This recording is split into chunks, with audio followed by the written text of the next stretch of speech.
Witches Hill. Welcome back to Witches Hill. I'm Pat. I am Tim. And I am Lindsay. And today we're going to be talking about Chicagoland serial killers. Yes, we wanted to go through a bunch of different local killings. And we got quite a list for you today. We're going to end on a pretty prolific one that our lovely historian did a lot of awesome research on. I can't wait to hear it.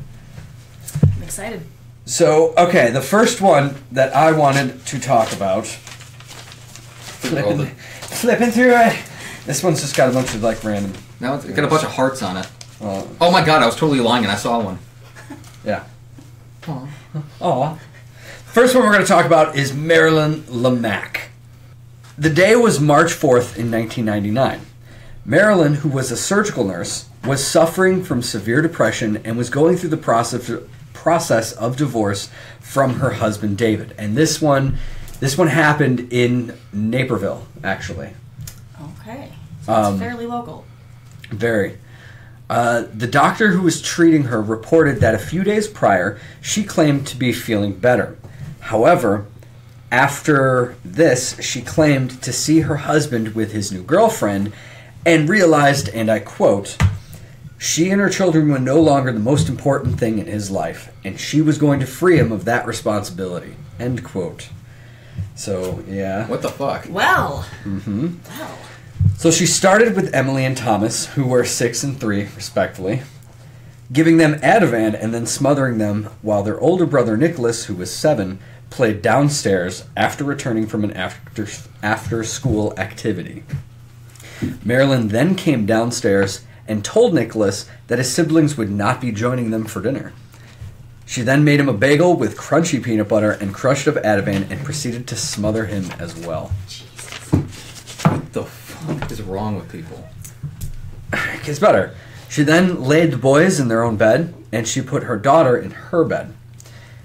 And at that point, she laid down with her daughter, slit her wrists, and then swallowed several pills. However, in the morning, she woke up, dizzy and distraught, and called 911 and pretty much confessed to all the murders. After a particularly long trial, she was sentenced to life in prison where she is currently held. At first, the prosecutor was aiming for the death penalty with her case, but David and Marilyn's family didn't want to deal with a capital case. And I'm going to end her little segment with this little snippet as Judge George Bacalus stated to Lamack at her sentencing, "It is appropriate that every day you look at the walls, the floor, the ceiling, the bars. You will see the face of these young children and hear their voices ask, 'Why, Mom? We loved you. Why did you do this to us?'" Wow. That's dark. Yeah. That's pretty cringy.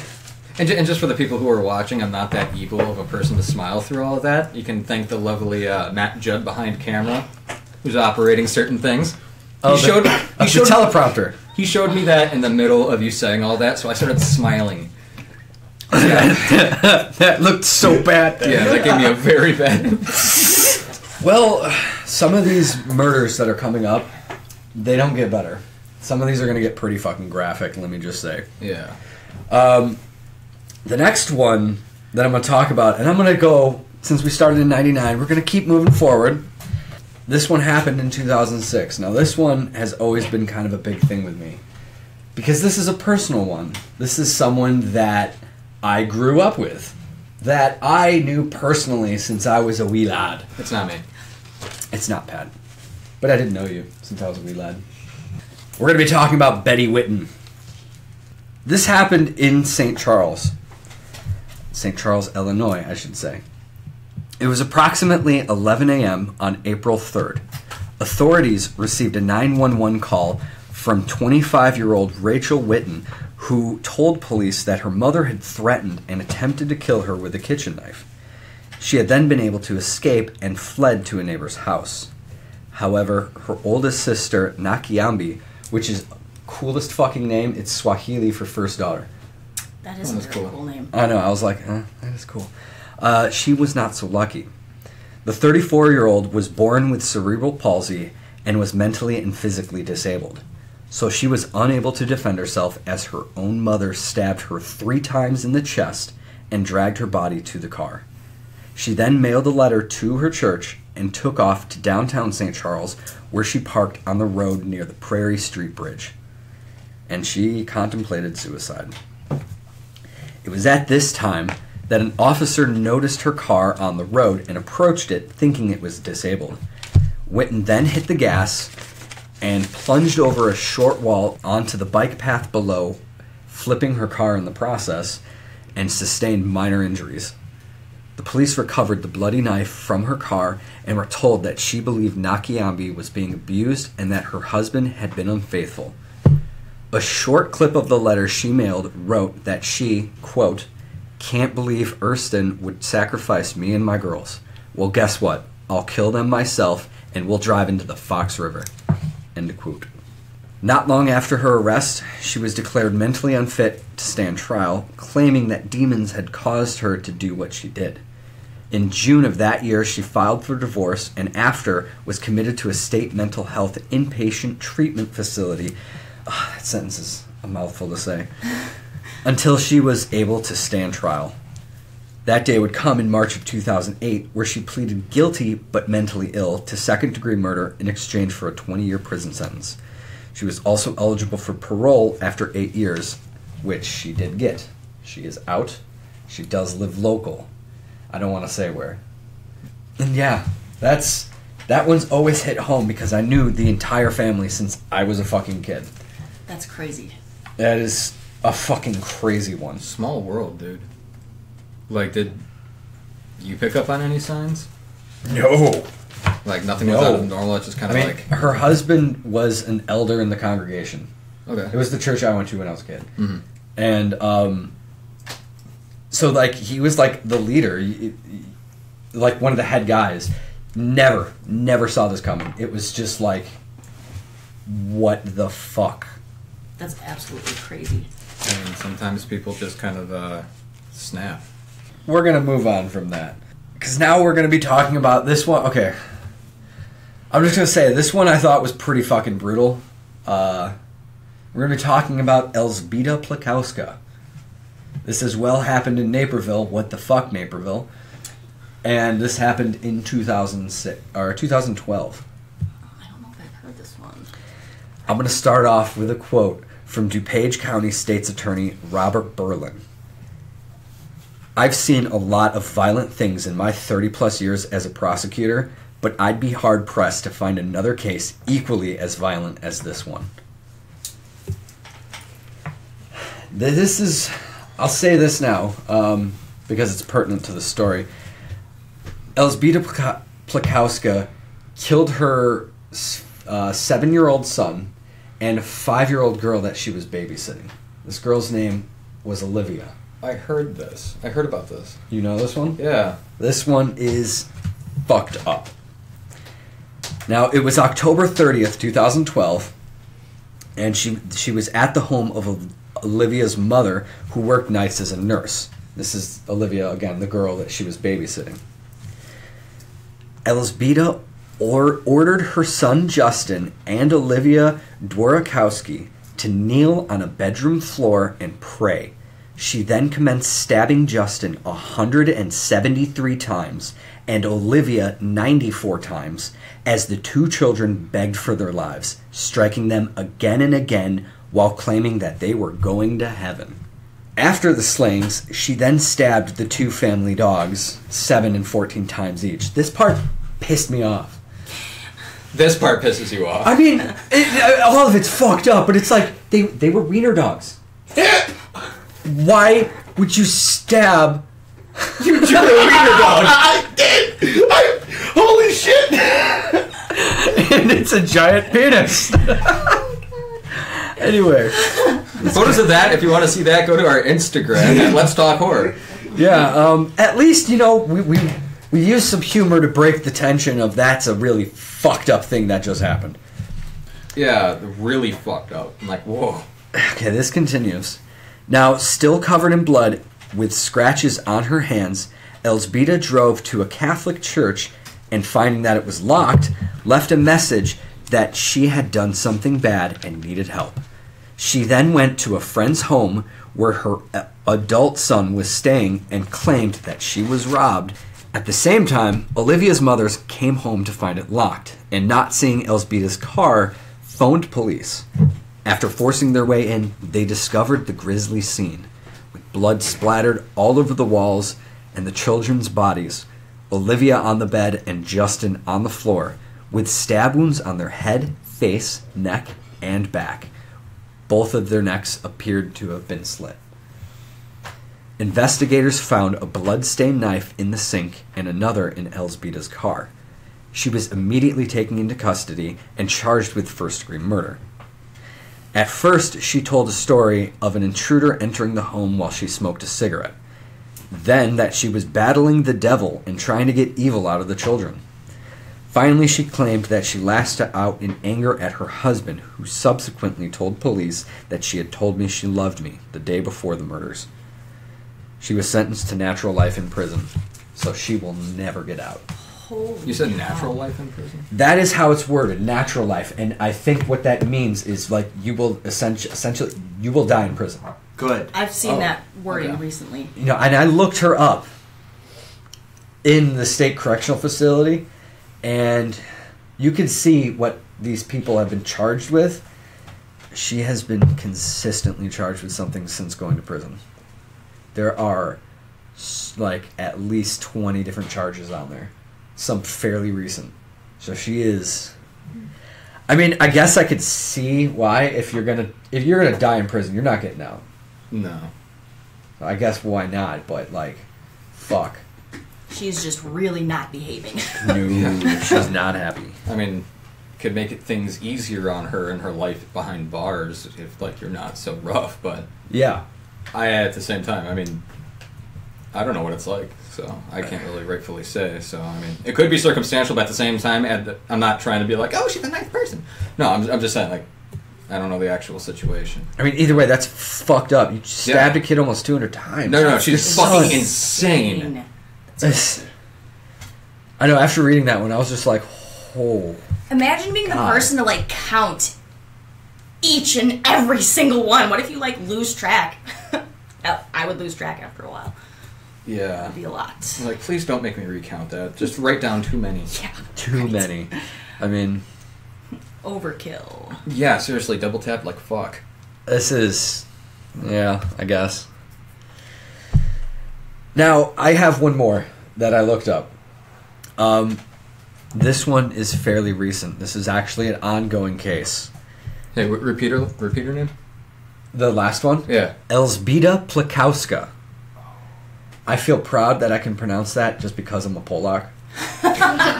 It's quite impressive. Yeah. And I looked it up and she's like, from Poland. I'm like, hey! Alright, this isn't good for me. So, okay, this next one is, this happened in West Chicago. And this happened last year. The murderers are this group of 4 people. Saul Ruiz, Jesus Correa, Francisco Alvarado, and Tia Brewer. Now, they brutally murdered Luis Guerrero. Getting the names out of the way, if I didn't butcher them. Let's just get into this story. So authorities had said that Ruiz, Alvarado, and Brewer arranged to meet up with Guerrero the evening of August 13th, 2018, and eventually tracked him down at the Burger King on Route 59. Alvarado and Brewer stabbed and punched Guerrero while Ruiz held him down. They took his backpack and loaded him into their Jeep Cherokee and took him to an empty field across from Alvarado's house. There, they tortured and beat him while he begged for his life. Around this time, Ruiz arrived with a container of gasoline and was allegedly paid $200. I feel like that's got to be sketchy. If any of my friends at any point in my life were just like, hey, bring some gas here, I'll give you like $200. Just a container of gas, that's all I need. I would be like, I would question that.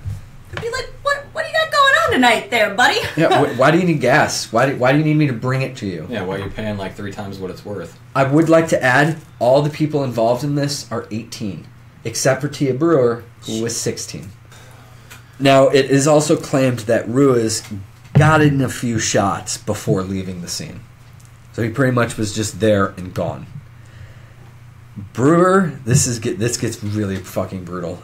Brewer then poured the gasoline onto Guerrero and lit him on fire. But Guerrero still had some fight in him. And while on fire, he tried to run away. Like, badass. That is fucking badass. You were stabbed, you were lit on fire, and you're booking. You're fighting. Fuck yeah. Yeah, absolutely.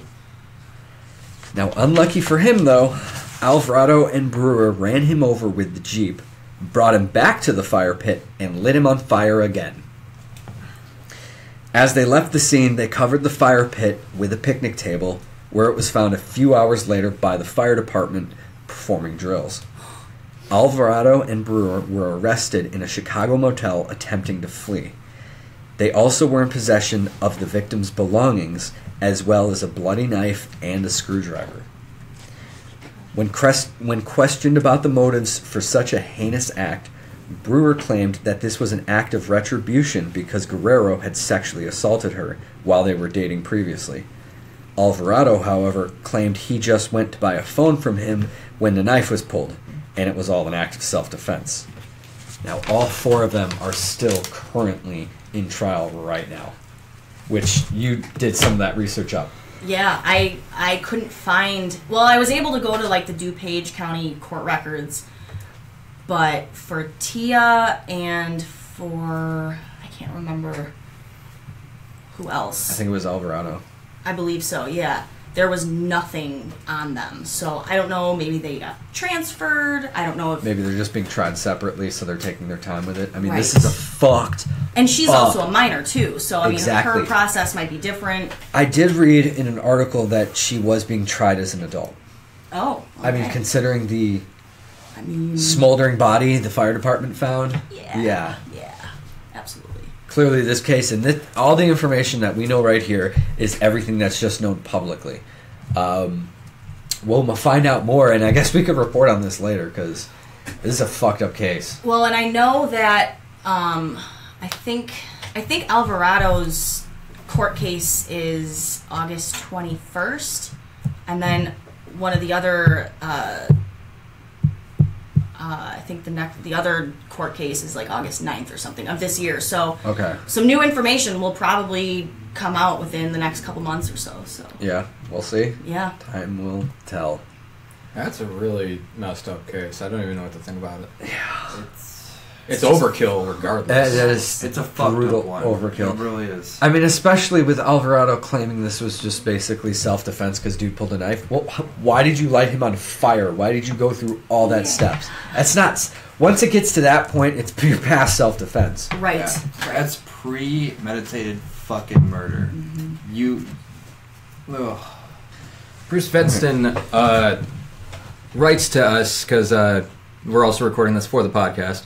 I have one for you. My hometown had a man murder his wife, and I believe 2 kids 4 houses away from me. What the hell? Oh. Dude, you were right there. Ooh. That's Yikes. That is really close by. Yeah. Yeah. I mean, what they said there's a statistic like, fuck, what is it? Every so often, like you, at the end of your life, you've walked past like a shit ton of fucking murders. Mm-hmm. Well, and especially you look at like the Ted Bundys, that charismatic, just kind of seamlessly, is a part of society and you never know. And I won't get on a soapbox of self-defense and check under your car and don't go into parking garages alone. But for the love of God, you've got to be careful. Don't trust anybody. Yeah, especially because Pat, you have one that you were doing some research on. Yeah, this is an ongoing one, actually. This one I did start to look up, but the West Chicago murder, that case is new. This one's like This one's been going on since 2001. there's no suspects. I guess coming from different sources, they have like some people that they kind of think, but like nothing that can even be proven. Nothing substantial. No, Oh, nowhere God. near. As of June 2019, it seems that we do have a new strangler on the loose. Not like a stabber or anything like that, but specifically a strangler. Okay. He only targets women. Apparently, the MAP team, which is the Murder Accountability Traceability Project based in Washington, D.C. tracks unsolved homicides in the U.S.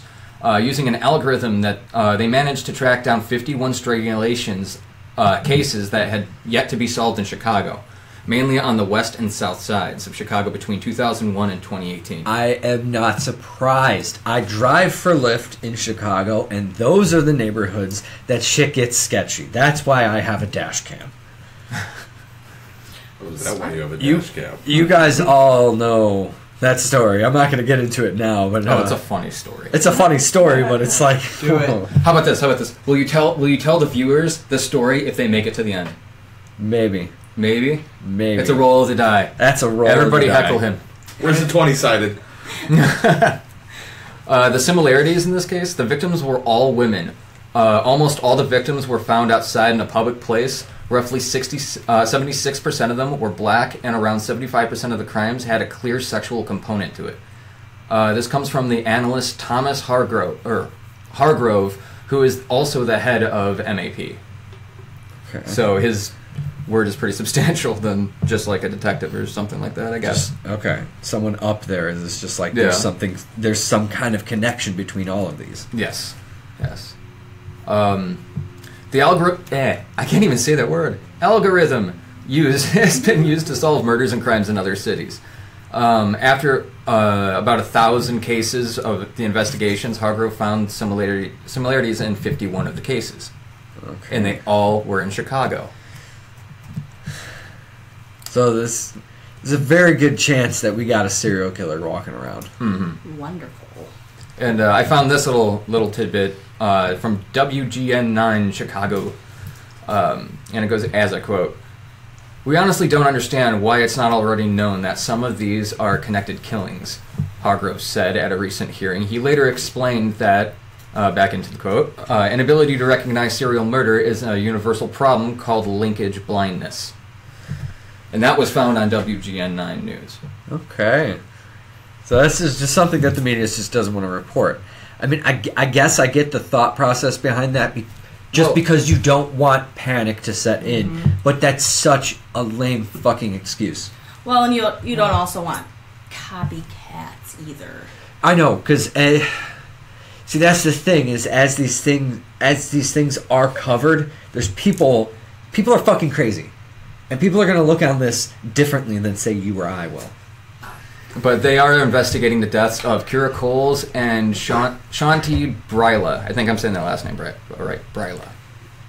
As possible victims of the supposed serial killer. As of September 2018, the latest victim had been found. Rio Renee Holyfield, who is 34 years old and was found in a garbage can. The fact that these remains are consistently found in alleys, garbage cans, and abandoned buildings give further evidence that this is the work of an actual serial killer. There we go. Has clear, common way of doing things. The Chicago police superintendent has finally ordered a review of all 51 murders to see if DNA samples were taken, and if they were not, why. According to the Washington Post, 21 of the murders showed genetic evidence from 21 different people. So that's what I meant. Like, they have suspects, I guess, but like nothing that really whittles anything down. The deputy chief of detectives, Brendan Dinahan said skipping the white prostitutes to kill the black ones doesn't make sense. This is said due to the fact that they believe that many of the victims were actually sex workers. And see, this is why, in my opinion, this is why they're able to. A lot of serial killers are able to get away with this because, I mean, sex workers are viewed as the less than dead. There's been countless cases where prostitutes are killed and cops are like, well, whatever. Oh, they just must have left town. Yeah. I mean, that does eventually end up making a resurgence in the story about the police and whatnot. But you wanted to interject here, Hanky? I just wanted to say that there was a very serious case of prostitutes that were killed. They had to actually say through the media that schoolgirls were being killed just so that people would actually care. Oh, so they kind of had to put a different spin on it. Yeah. Okay. That's Because everyone messed up. else was just like, fuck it. But they're fucking people. Yeah, they're still people. Just because you're not in that profession doesn't mean you're not vulnerable to those type of attacks. Yeah. Yeah. They warn that any woman of the night or those who have addiction need to be vigilant, as they are prime candidates to be the next victim. Yeah. It doesn't help that Chicago has a backlog of untested DNA kits, which could hold the answer to all of this, like, to actually figure out who the strangler is. So no one wants to do the fucking work. Well, did you want to interject here?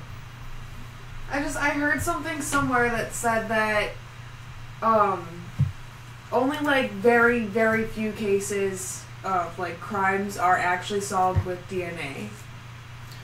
I can't verify that, but I did hear something similar to that.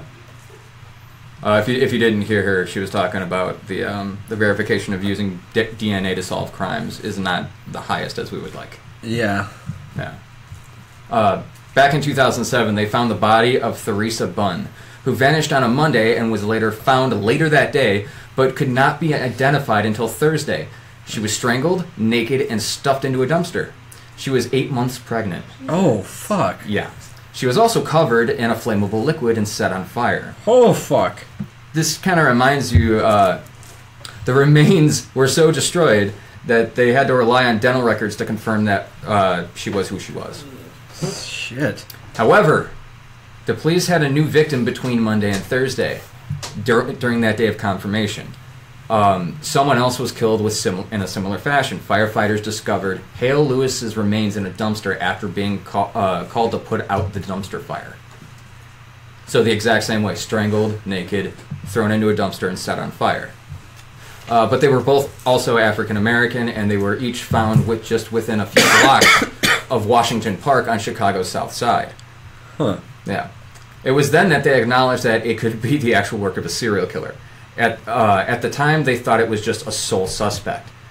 Now, more than a decade later, they still have no answers or leads, just more bodies and more questions. Yet the chief of detectives now, Melissa Staples, noted that the DNA evidence is usually connected at the crime scene and then put into national database. Furthermore, none of the data found links the crimes together.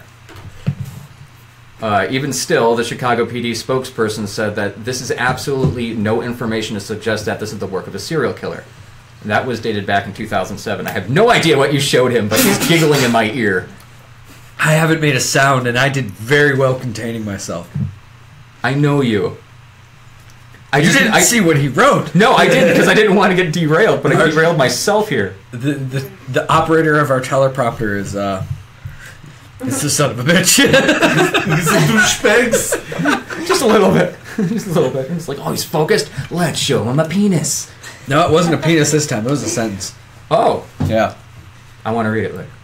In most cases, it's thought that when a non-serial killing happens, the criminal knows the victim, which makes things a bit easier on detectives. Yet serial killings are harder for the law to catch these criminals due to the fact that they almost always are a complete stranger to the victim.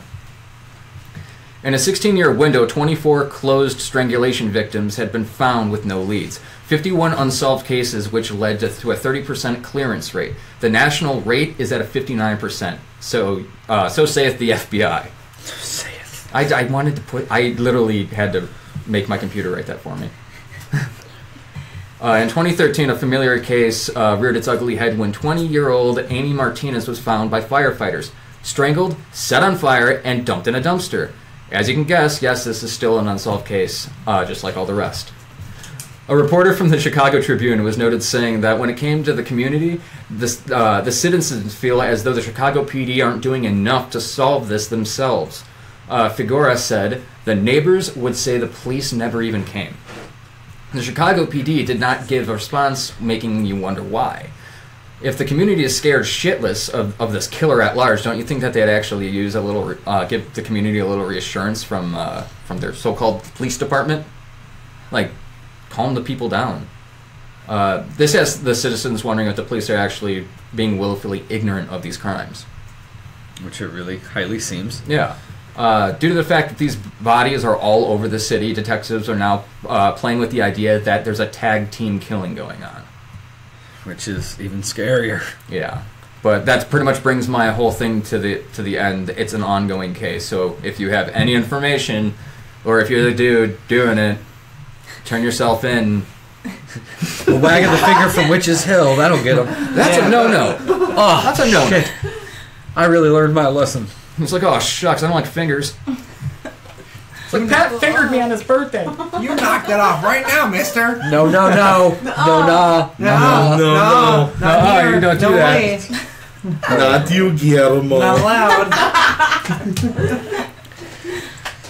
So, those are just some of the obviously more recent ones, but there is one that I'm excited for. You did so much research for this one. I am very excited to talk about it.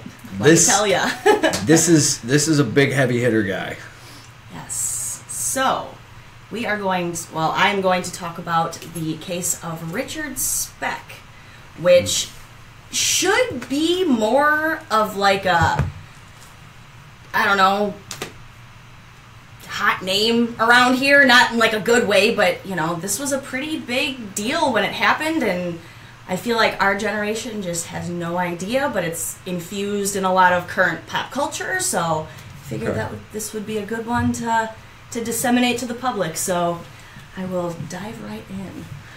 Yeah, you know what? I feel like it's the older generation that... Yes. Because I was talking about this episode to my mom. Hi, Mom. And she got really... I remember that when I was a kid. Same with my mom. I did the same exact thing. Yep. Yeah. So this is... Now why don't we just get into it? Yes. And if there are any listeners who were around at this time and you remember it or you remember whatever, comment, let us know, because that would be an interesting... be good to know that perspective. So, all right. I'm going to dive right in. We're going to transport back to 1966. It's a very big year in America.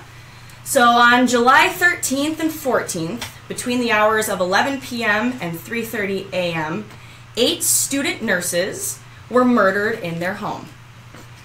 They lived in a quiet, friendly neighborhood on the south side of Chicago near the Indiana border. So we're talking like south side.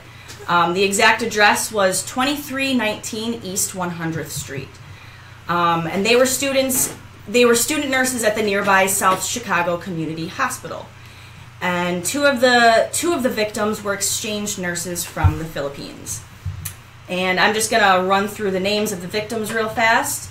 We have Gloria Jean Davy, Suzanne Ferris, Mary Ann Jordan, Patricia Matusik, Pamela Wilkening, Nina Schmally, Merlita Cargulo, so sorry if I'm mispronouncing that, and Valentina Pazione. Again, I apologize if that is not how you pronounce that. But they ranged in age from 20 to 24, so young nurses going to school, hoping to be nurses, and this is what happened. And coincidentally, Nina Schmally is actually from Wheaton, and I'm sure a lot of us recognize that name, Schmally Road, or Schmale, however you... My mom will argue that it's Schmale. Yes, wherever you are on that side of the debate. It's Schmally. I say Schmally. My mom... It's Schmally. I always said knew that, Schmally. so she's like, it's Schmale. See, and it could be. It could be. There's... It's going to be one of the next Pokemon. Schmale! Oh, I caught Shmeow! What does it do? It freaks me out. It doesn't do any attacks. It's the next magic carpet. It sits there and stares at you. Schmale! Then it turns into a carrot. Called here. Schmally.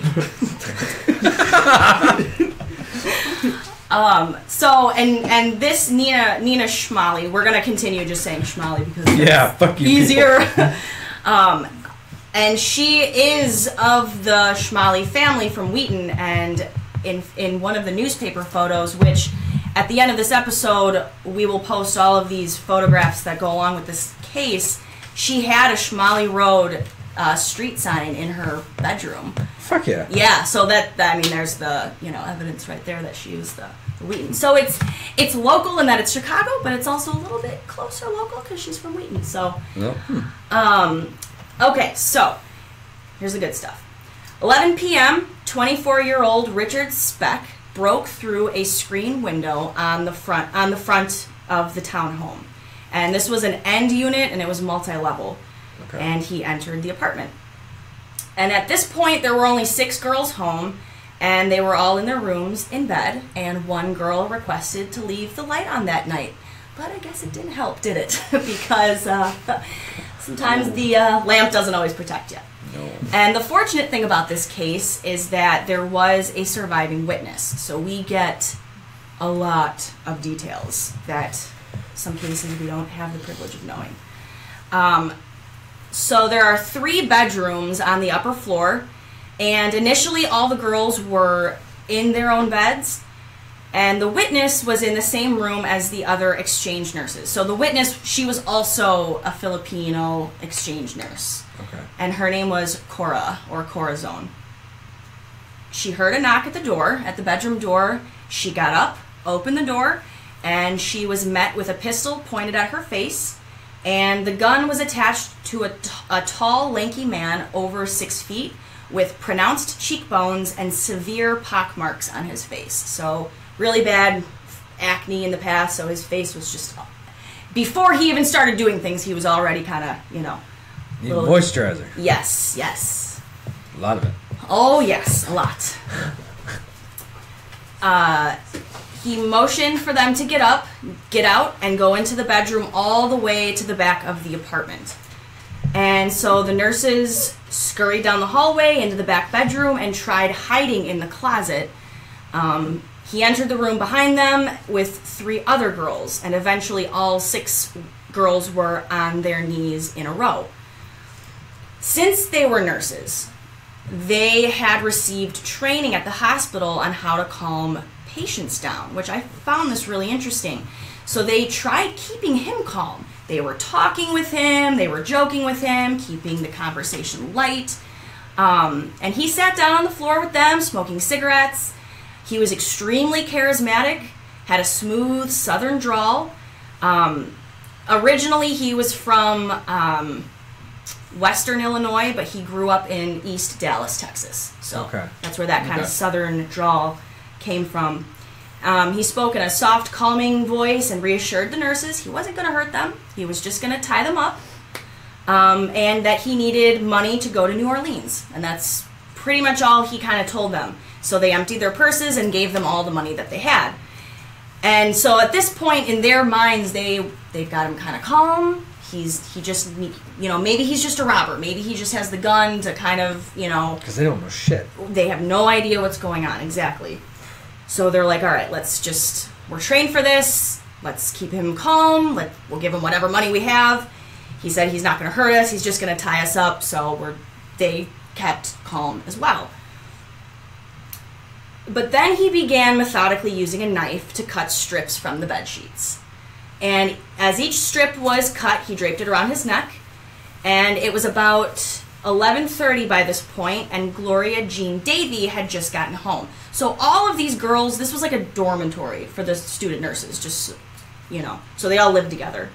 Her fiance had just dropped her off, but he waited until she was safely inside before he drove away. Oh. Yikes. Gloria walked into her room and was greeted with a pistol to the face, and she was ordered to sit down. She gave him $2, which he pocketed. Speck took each strip of cloth from around his neck to bind the hands and ankles of each of the girls.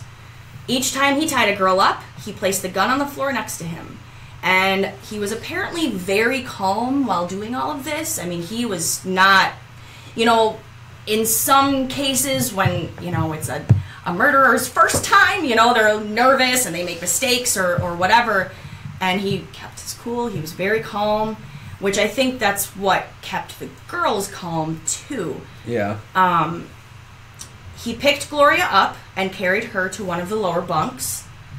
And at this point, shortly after midnight, the doorbell rang. And allegedly, a student nurse from a different townhome came asking for some bread to make a sandwich. And there was obviously no answer, so she left. And meanwhile, Specht told the witness, Cora and Merlita, to go downstairs and open the door. They did, and no one was there.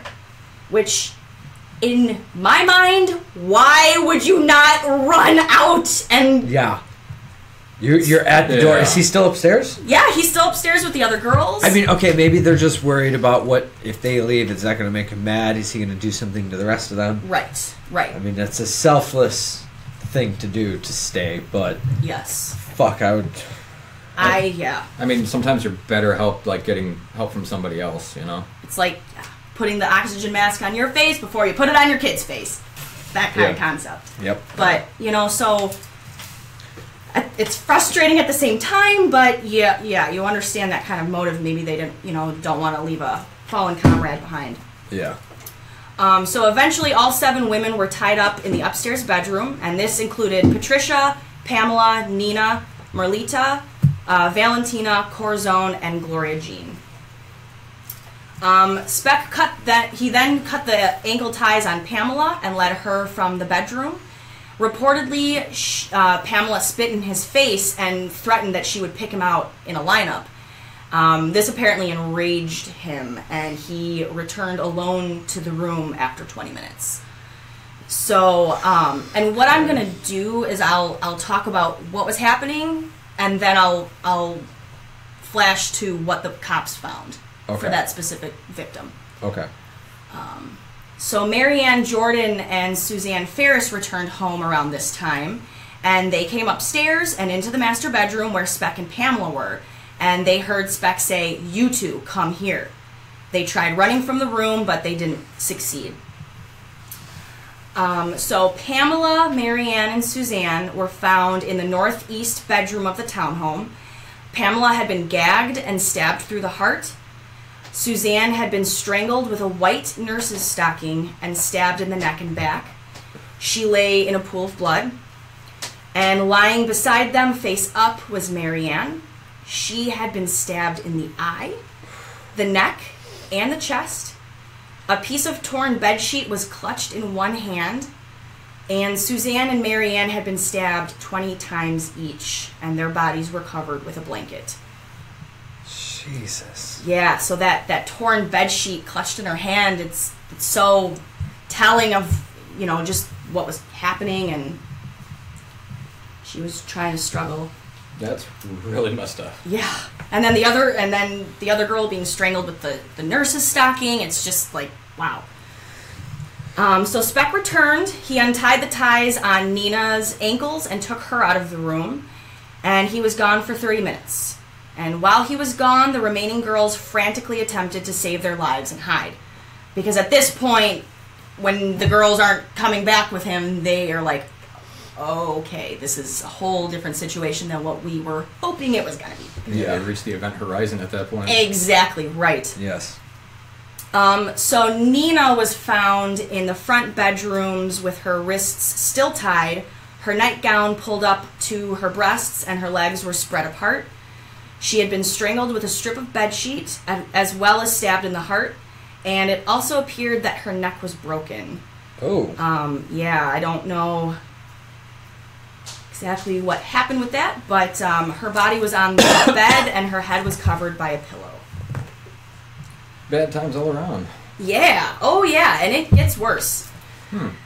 So, Patricia crawled forward in vain to hide between the beds, and Merlita and Valentina did the same thing.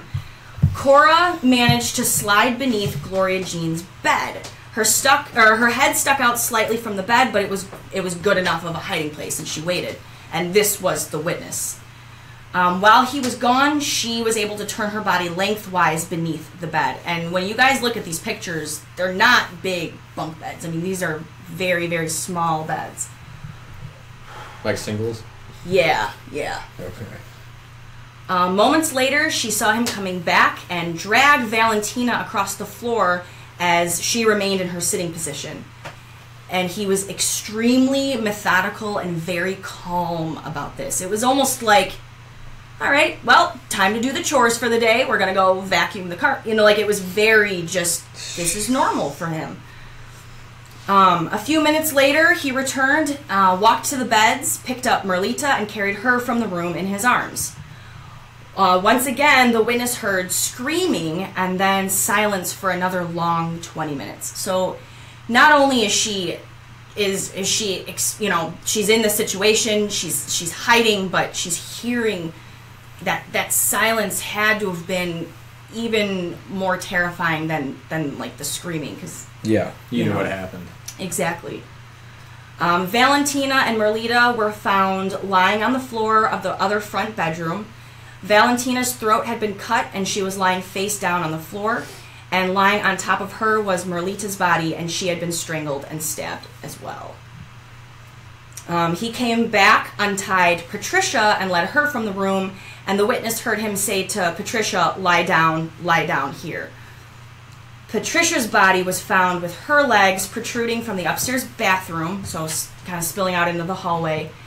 She was lying on her back with her hands tied behind her.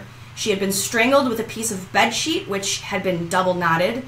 Her nightgown had been dragged up over her breasts, and her underwear had been pulled down, exposing her. There were blood-soaked towels strewn all over the bathroom floor. The police reports, they said that there was just blood everywhere. The first cop that arrived on the scene the next day said that the carpet was so soaked with blood that when he stepped, it just like pooled over his shoe. So, Gloria Jean was still in her bed when he returned, he sat down beside her. He partially undressed her, and then he proceeded to rape her. Cora, who was underneath the bed while this is happening, kept her head low and had her eyes squeezed tight, as anybody would have done. Gloria Jean was found by police the next morning, face down and naked on the downstairs couch on the first floor.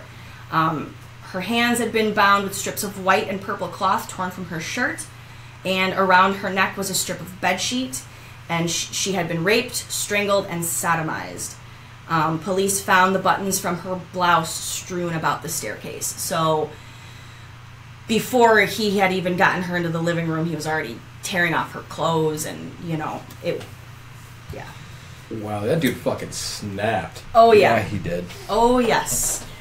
So when the witness opened her eyes again and looked up, both Speck and Gloria were gone. According to Speck, so this was his account later on, he shoved the gun in Gloria's jawline, cocked it, and said, "Get naked, bitch." So he did, even though he was calm, he was still verbally aggressive, and Cora heard him return back to the room for a brief moment to turn off the light, and then the witness remembers hearing the jingle of coins in his pocket as he walked out.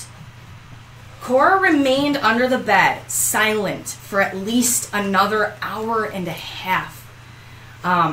There was utter silence. It stretched and deafened until 5 a.m. when an alarm clock in one of the bedrooms went off, and then a second alarm clock sounded at 5:30. So just imagine that. I mean, That's what I would do. Yeah. Time would be frozen. Yeah, Like absolutely. you wouldn't even know that time had passed. Exactly right. She managed to wriggle free of her bonds and slide from beneath the bed. She peered out into the hallway. She saw Patricia's body lying on the bathroom floor, who had been strangled, and then she stumbled down the hallway into her own bedroom, where she tripped over her friends' bodies and climbed onto the bunk bed. She opened a window and screamed. And she pushed out the screen, climbed onto the ledge, and she screamed for about 20 minutes straight. So this is that same morning. Judy Dykton, another student nurse who lived across the street, saw Cora screaming, and she was screaming, help me, all my friends are dead, I'm the only one alive, oh God, I'm the only one alive." Yeah, I don't want to wake up to that. What the fuck? No. No. Holy shit. No. Oh, Absolutely not. So Judy ran over and opened the front door to the townhouse, and the first thing she saw was Gloria Davy on the couch, and her skin was already a dusty blue color. Judy ran to the house mother, Mrs. Bisoni. I don't know how to pronounce that name, but she yelled that there was trouble in number 19, and the house mother woke up along with other student nurses, and they all ran together towards their apartment, and they are the ones who were the first ones to go inside. Oh, Yeah, that is yeah. unfortunate. So these were, you think of it like a sorority. There's the house mother, and you're all a family. And I mean, even if these were strangers, you'd still feel horrible. But so they're going through the house and finding everybody, and the house mom shakily called the police and just said, "Send help! Just send help!" That's all she could get out. So a full-fledged investigation went into full swing within hours of Cora screaming for help out her bedroom window. And the neighborhood was in a state of shock because this was a very, it was a close-knit neighborhood. It was very community-oriented. This stuff didn't happen to nice, quiet, young student nurses. This, it was one of those things where it's not going to happen to me. It's not going to happen in my neighborhood. You never really believe it until it actually happens. Exactly, right. Which is why always be careful. Always lock your doors. Yes. Yeah, the headlines declared this the worst massacre in U.S. history since the St. Valentine's Day Massacre in 1929. Ooh. Yeah, so it was a big deal. A big deal. Speck was identified and arrested. So I said that, he was very methodical and didn't make a lot of mistakes, but he did make the mistake is that he miscounted the nurses. Yep. And that's why he didn't even think about Cora. He just thought he was, all right, my work's done here. I'm going to, leave. And so that was a saving grace, and the fact that she was able to survive and retell everything. And he was arrested 2 days later on July 16th and 17th because he wasn't very smart after the fact. He, ditched his bloody clothes underneath a bridge a couple blocks away. He went straight to the bars and just pretty much just kept drinking. He just got absolutely hammered. What an idiot.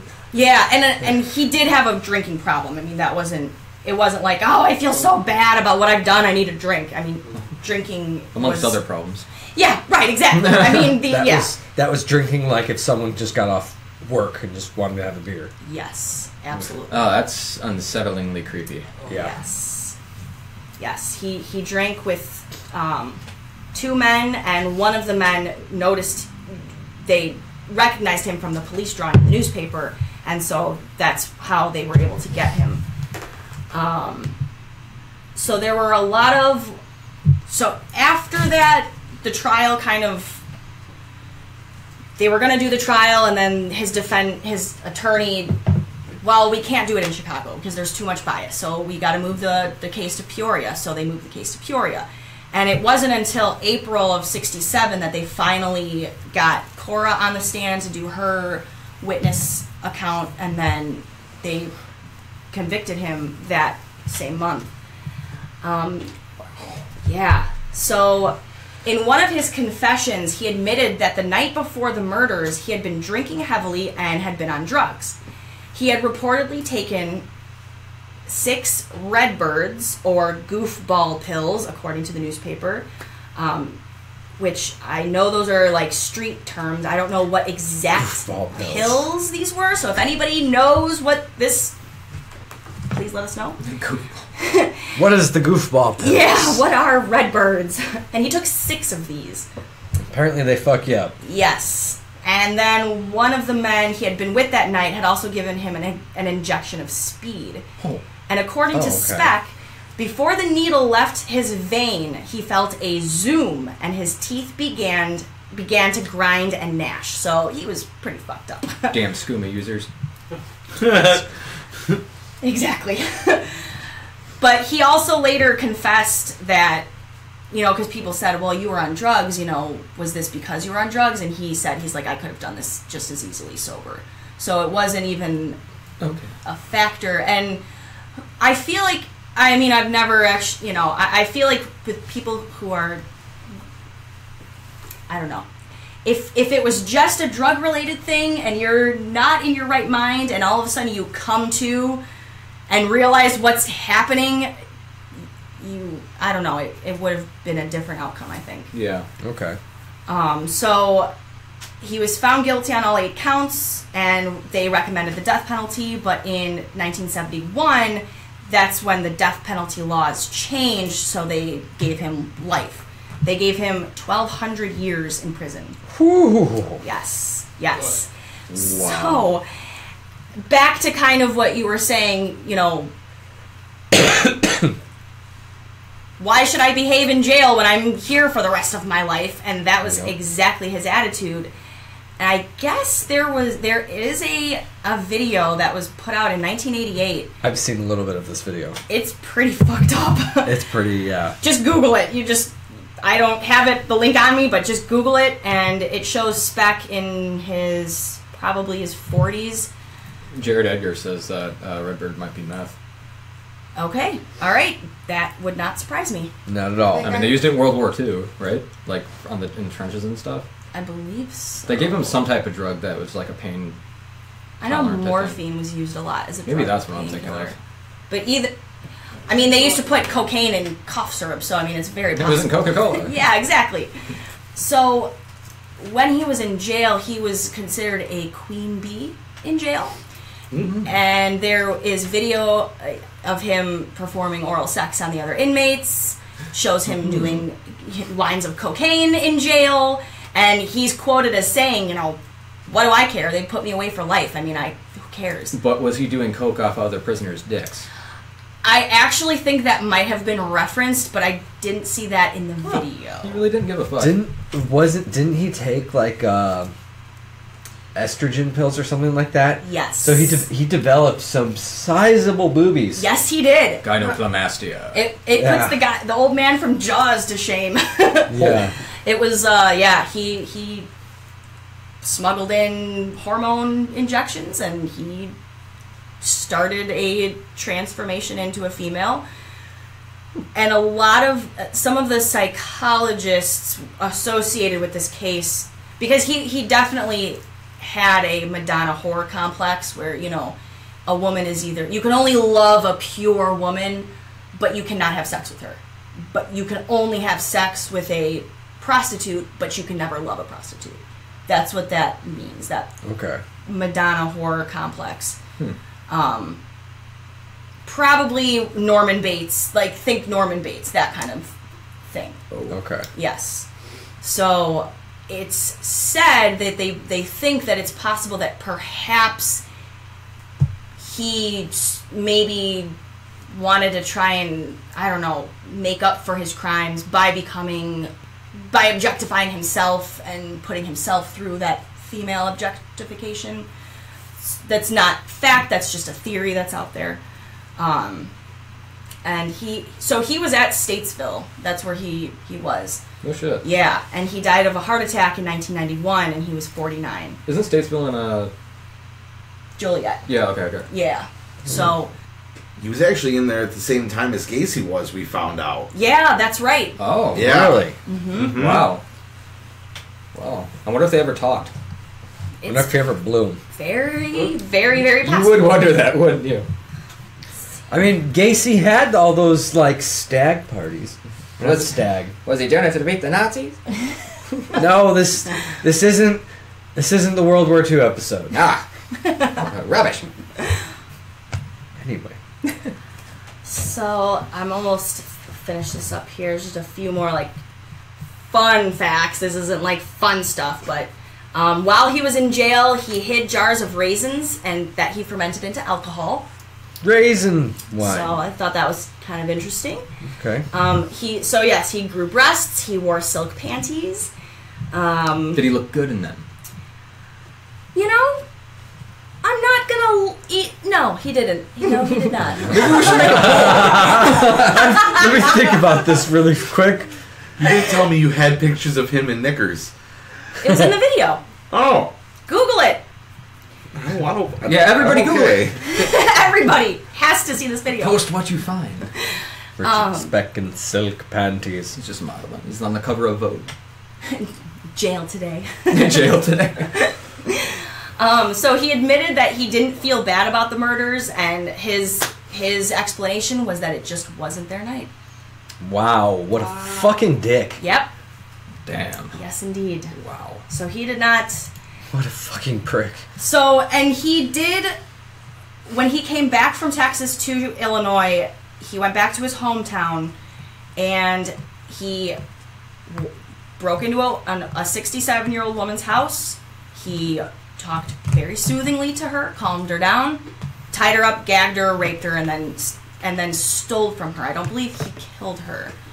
And then a week later, he did the same thing to another girl, and she was found in a hog pen behind the tavern that she worked at.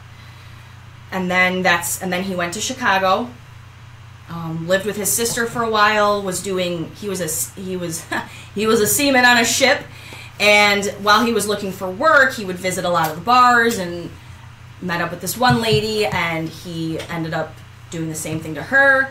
And her gun is the gun that he stole that he used in the nurse's murder, and it was the night before the nurse's murder. So holy shit. Yeah, so that's why it's like spree, serial. He's kind of both. I mean, Jesus.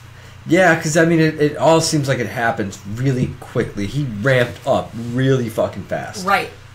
I mean, had he not been caught, he probably would have kept going. So eventually, it probably would have turned into a serial killer, I think. Yeah, I don't know if he could have stopped. If he would have kept trying to ramp it up and up at some point, you got to plateau. Right. Well, or you're going to become fucking super obvious about it and you're going to get caught. Tell that to the Zodiac Killer. That's true. Yeah, that one is an interesting... I love that movie. That's a great movie. Fucking awesome. So, just a few, trivia stuff. Trivia. Yeah, I guess, fun facts. The townhouse is actually still used as a house. I just street viewed it on Google, and people still live there, so I'm like, okay, all right. And I would love to do an investigation. Well, yeah, definitely. And there was a film, I want to say... Do you think the floorboards are still stained? Probably. Chicago death metal band Macabre wrote a song called What the Heck, Richard Speck, for their 1993 album Sinister Slaughter, which I thought was pretty cool. That album is okay. Still. Fucking Macabre. I'm just saying, it's a Chicago band, and, we still don't... No, Macabre was a Chicago band. Yeah. Mm-hmm. They're fucking insane. Those vocals. And then Church of Misery wrote a song called their album is called Houses of the Unholy, and the song is called Born to Raise Hell, which he had a tattoo on his arm that said Born to Raise Hell, and that he had before the nurse's murder. Garage rock band the Chesterfield Kings wrote a song called Richard Speck for their 1989 album Berlin Wall of Sound. And then there's a 1976 film called Naked Massacre, which is a fictionalized version of Speck's murder spree set in Northern Ireland, which I actually kind of want to check that out because that seems interesting. Sounds good. There was a 2002 film titled Speck, which portrays the murders from his perspective, which that also would be interesting. And then there was a 2007 film called Chicago Massacre, Richard Speck. So there's been a lot of different pop culture references, but I think most recognizably would be American Horror Story Season 1, Episode 2, where it shows two young nurses held hostage and brutally stabbed to death by an intruder. And show creator Ryan Murphy has confirmed that this is inspired by Richard Speck. So. It wouldn't surprise me. I have to admit, I really did not like the first season of that. Well, and I didn't either, but the one it's hit or miss. The one thing I do love about that show is that they do pull from historical facts. Oh yeah, like season 5. Yes, I loved season 5. What was 5? Season 3 with Hotel. Yeah. Yeah. Oh yeah. Skid Row. Yeah. And the Cecil Hotel. That's one of my favorite ones. But yeah. That was the Richard Speck story. There it is. Yeah. Wait, so is he still alive or is he dead? Oh no, he died in 1991. Oh, good. Yeah. The year I was born. Yeah, right. He goes out and, I came out. Next generation comes in. I was like, I'm here to do the devil's work. I just want to go see 3 from Hell. I'm nervous about it. So am I really want to love it, but I'm really nervous because I know a lot of people are going to disagree with me on this sentence, but 31 sucked balls. I'll fight you. Hey, you can fight me all you want, Judge. I did not like 31, but that's another story for another time. Yeah, I don't know what to say about the movie. I love 31. It's a great. Not my favorite movie. I'll say that. I'll just say that. Not my favorite. But we did it, guys. We did the murder episode. Yeah. I'm glad we did that. Yeah, and there's still the Chicago Strangler out there, so watch out. Mm-hmm. hide your wife, hide your kids, because he's strangling everybody. Oh. Except men. Except men. Well, maybe they're just not found. Maybe he's just like, I'm going to put the women in dumpsters. I'm going to put the men in like a meat grinder. Hey. And feed them to people. That's He's gonna put them in little jars. He could bury him out in a field and have corn grow through him. Like Dark, I think, Secret Window with Johnny Depp. That's a good movie. Yeah, it's a fucked up movie. Mm-hmm. I don't think I finished it. He feeds like his family to the townspeople. Tell your story. Yeah, Tim, what about that story? Yeah, we had Oh, some you're people son on of a here. bitch. Yeah. Yeah. Speaking of stories, Tim, Jared Edgar writes. No. No. Come on. Hard. Okay, so I'm driving for Lyft. You guys win. And I've been driving. I work a full-time job, and then I went out driving. It's like 10 o'clock, maybe somewhere around there. And I'm driving in one of the western neighborhoods. I'm not going to say where. And I'm going to pick someone up. And so it's very common, people will be outside waiting for your lift. I do that when I'm waiting for my lift. Wait for them and then just wave like, hey, it's me. And so I pull over, I see someone, and it's like this girl's name, and she waves at me. So I'm like, okay, here's my ride. Pull over. And then she gets in the car, but she gets in my front seat, which isn't odd. People do that. Some people do that. It's kind of awkward. I don't know. What's your guys' opinion on that? Like, do you get in the front? Do you get in the back? I would get in the back. I get in the back because you're kind of like a cab. I don't want to, unless it's crowded and someone has to sit in the front. You sit in the back. You sit up front and just be like, I want to play I Spy. That, I will admit that would be an entertaining ride. Anyway, so I'm about to pull away, and she just asks, "So what you trying to do tonight?" And this question throws me off, and I'm just like, the fuck are you talking about? And she repeats herself, and again, I didn't say anything. I'm just looking at her like, I'm trying to take you to your destination. And then she says, well, it's 20 for one, 40 for both. And again, I didn't get it at this time. I literally just look at her and I'm like, the fuck you just say? And then that's when she's like, oh, you're an Uber. And I didn't realize it till that moment. And I was like, oh, this goddamn prostitute in my car. Oh my god. You're not my ride. And I'm not your ride. It was the most awkward moment because I was like, what do I do? You want a cigarette? And she just thanked me and left. And then my ride came out. Did you tell your ride what happened? Oh, he's like, yeah, I'm not surprised. I was like, what the fuck, man? After that, I dropped this guy off. I went home. I went home. I called you because I was laughing my ass off at it. I remember that. Wait, you picked up what? Dying laughing. Oh my god. So yeah, that's hilarious. This is why I have a dash cam facing inside at all times when I drive. I would too. Yep. After that. Yep. It seems to fucks with me. Well, Never. right. And it, protects you and, So you have the video of this.